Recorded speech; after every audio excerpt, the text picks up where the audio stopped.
right, so I'm painting the house, and this little contraption is the coolest. Comes with the tape, comes with the plastic. Just tape it off to the side.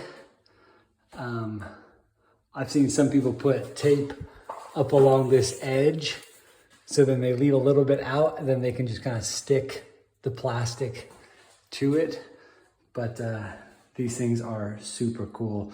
One almost covers the whole window, so you've got lots of overlap. It's a very static electricity day because this stuff just clings to the window. So I just unwrapped it, and look at that. You know, this next one's gonna come way over here, and you've got loads of overlap. Love it. This stuff is pretty awesome, but make sure it's taped.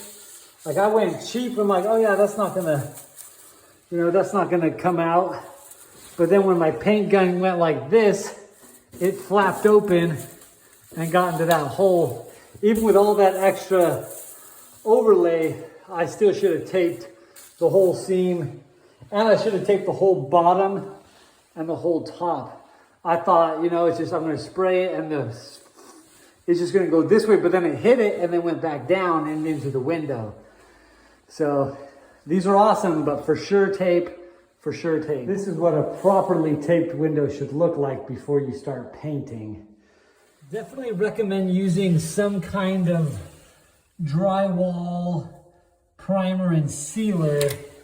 This stuff is like Greek yogurt, man. It's thick and it covers and seals. I bought the paint plus primer, and 4 to 5 coats later, yeah, it's covered, but I just do one layer of this and then one layer of the paint and primer, and I'm good to go.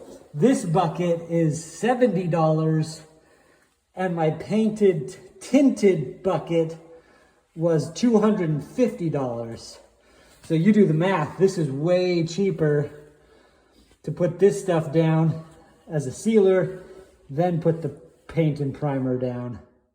All right, so this is the paint primer I used. It wasn't the most expensive, but it wasn't the cheapest, and I felt like it wasn't worth the extra $150. For me, using my spray gun is all about consistency.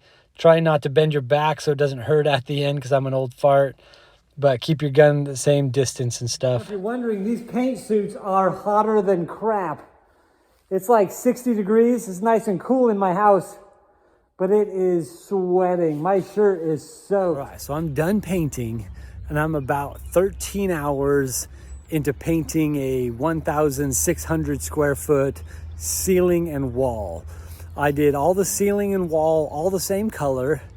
I'm in about 4 5-gallon buckets of primer and 3 5-gallon buckets of primer paint.